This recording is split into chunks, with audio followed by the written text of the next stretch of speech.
Welcome to the deep dive. Our mission is pretty simple.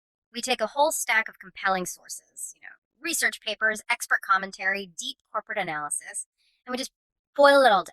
Right, down to the essential, actionable knowledge that you can actually use. And today we are going deep on sheer technological velocity. We really are. We're looking at how AI and digital transformation, they're not just tweaking business processes anymore.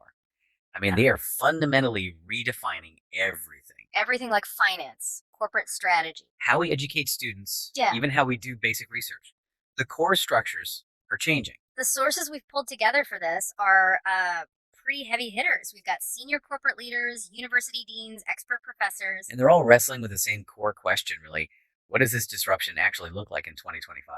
So our goal for you is to walk away from this with some really clear insights. We're going to cover a lot of ground, everything from, say, new AI credit models that can grant loans in minutes, To the really surprising way that human experience at a physical event, like a trade show, is now being quantified. and even how the good old university essay is being replaced by students creating AI assisted inventions. Okay, let's unpack this. And I think we should start at the highest level, the big picture. The macroeconomic reality of AI's impact on productivity. And, maybe more surprisingly, its impact on, well, the human spirit. Right. And Joan Guy, who's the senior partner and chairman of McKinsey's Greater China offices, he really kicks things off with a pretty stark warning. What's he saying? He frames AI as this unprecedented game changer, one that is actively widening the productivity gap between organizations that get it and those that, well, don't. So the difference between the haves and have-nots of AI skills is going to define who wins in business over the next decade. Exactly. But it's not just a corporate thing, it's personal. Yeah. He's basically saying if you don't equip yourself with these tools, you risk being marginalized fast. And this isn't just theory, is it? He has a real-world example. Oh, absolutely. Look at McKinsey itself. They've rolled out their own internal Gen AI platform. It's called Right. Lily. Lily. And Lily is not some little experiment. It's drafting full proposals. It's making complex PowerPoint slides from just a few bullet points. Wow. And it even has a specific tool to make sure the final document has the perfect tone of voice for a client. Mm-hmm. These are high-level tasks that just a few years ago were the bread and butter of a consultant's job. The efficiency gain there is obviously massive. Yeah. But this is where, in Guy's perspective, gets really interesting because he's also worried. He is. He's worried about the human cost. If an AI can instantly generate a good enough argument, a pretty solid report, just by recognizing patterns, are we sort of commoditizing conceptual thought itself? That's his central fear, isn't it? The loss of, what does he call it? Craftsmanship. He's worried about the erosion of craftsmanship. He makes his analogy, a student who only ever uses spell check eventually forgets how to spell. Right, you lose the muscle memory. Exactly.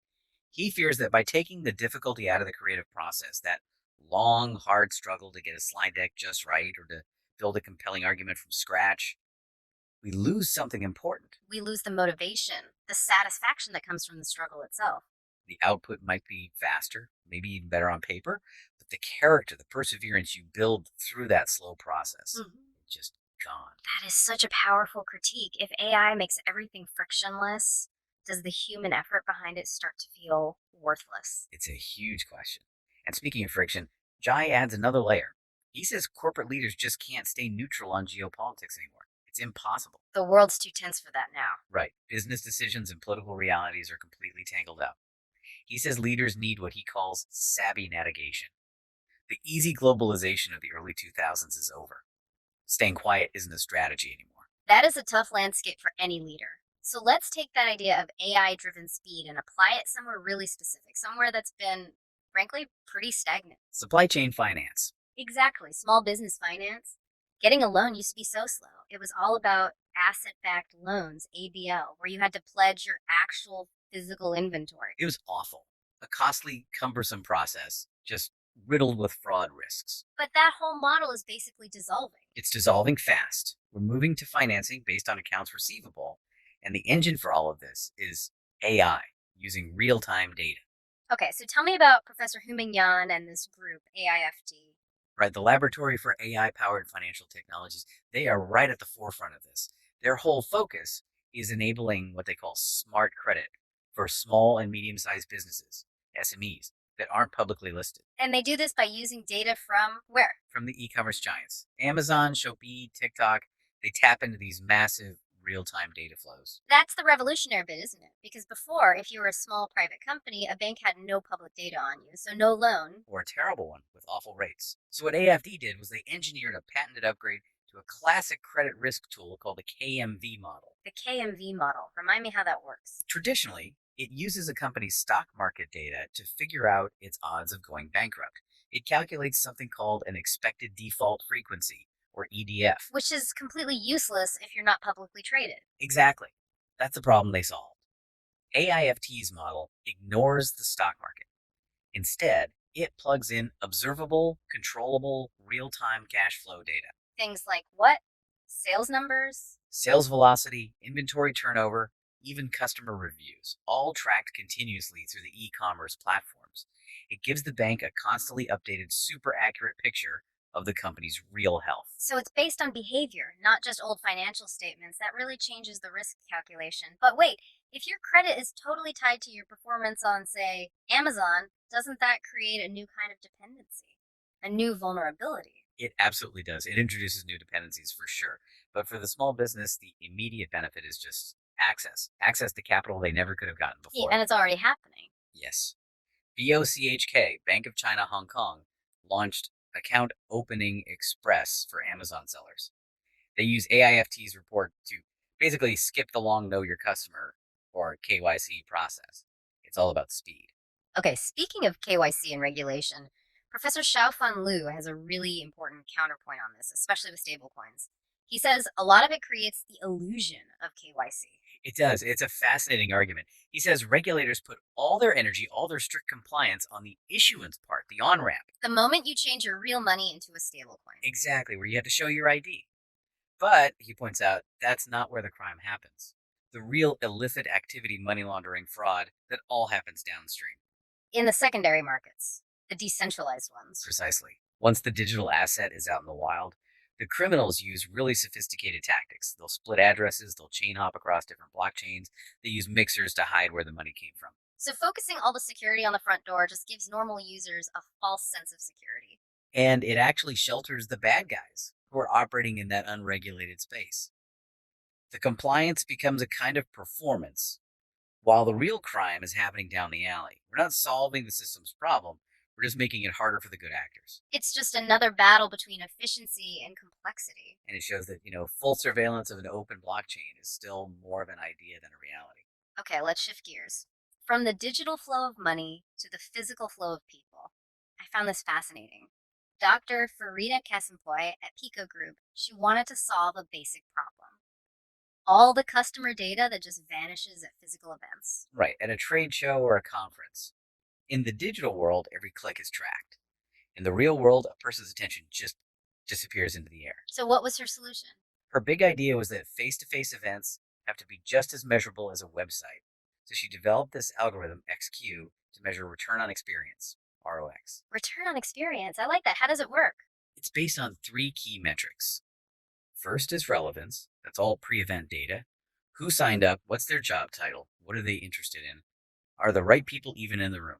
Okay, that makes sense. What's number 2? Number 2 is attention. This is the behavioral stuff during the event. Using things like cameras and timestamps to track movement, and this is the key part, dwell time. Dwell time. So not just that you walked past a booth, but how long you actually stood there. Exactly. It shows your depth of engagement.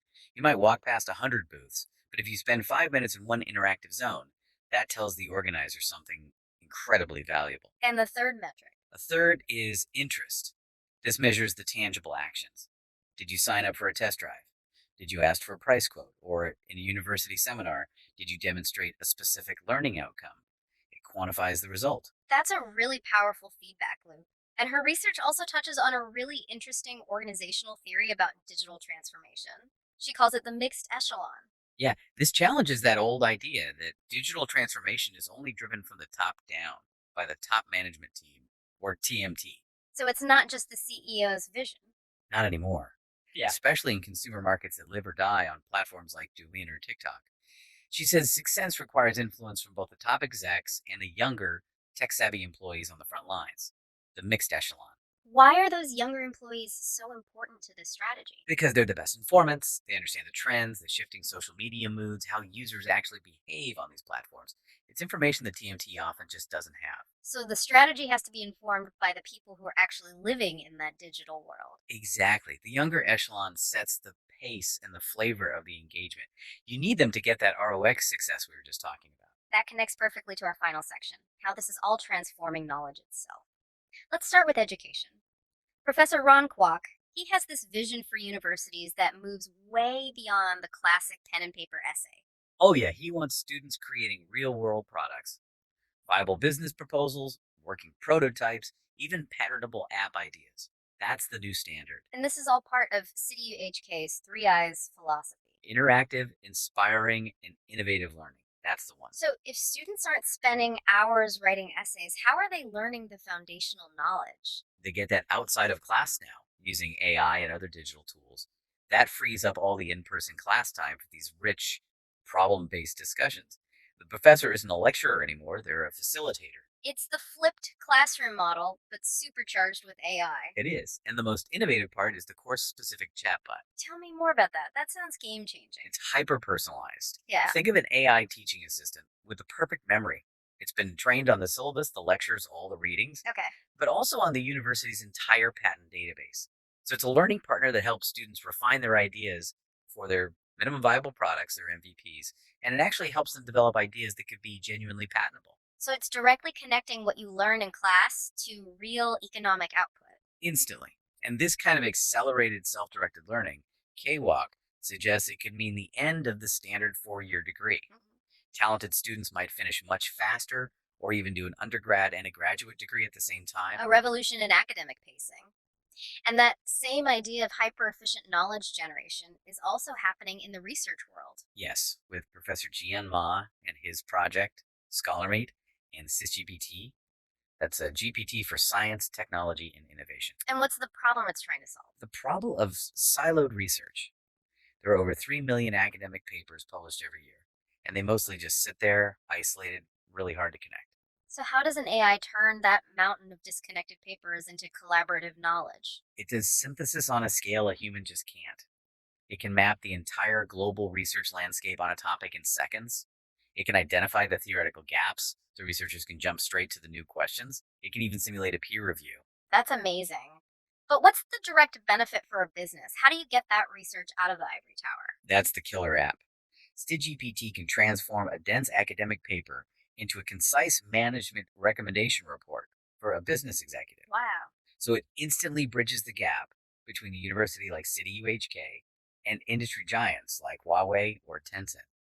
Research becomes immediately actionable. It creates this perfect virtuous cycle. What a journey. We've really covered a huge amount of ground We today. really have. From business productivity and guys warning about the AI gap to the revolution in fintech with smart credit and the whole illusion of KYC problem, then measuring physical experience with ROX, and finally completely rebuilding the knowledge ecosystem with these new AI tools. So, after all that, what does this actually mean for you? If there's one central tension, one thread running through everything we've looked at today, it's this balance. A balance between incredible technological speed and efficiency on one hand. And on the other, the preservation of these crucial human qualities. Things like character, perseverance, the kind of deep thought that actually requires effort. We saw Professor Kwok talking about making degrees faster, and Joe Nye worrying that AI's good enough output could cost us real craftsmanship. But human value is often found in how we respond to difficulty. There's even research, on social media during natural disasters. What did it find? It found that highly emotional posts, even posts expressing anger, actually help spread vital information faster than calm, factual updates. It leveraged a core human response to do something essential. So if technology solves the problem of speed, if it removes all the hard, slow work, maybe the only things left to differentiate us are those profound emotional and ethical decisions. That's the final question, then. It is, we have to ask, if AI removes the struggle required for creation, what ensures we don't lose the value of the outcome itself? 多谢支持，请帮忙提供 like 及分享，你的冰棒可以领我制作更精彩内容。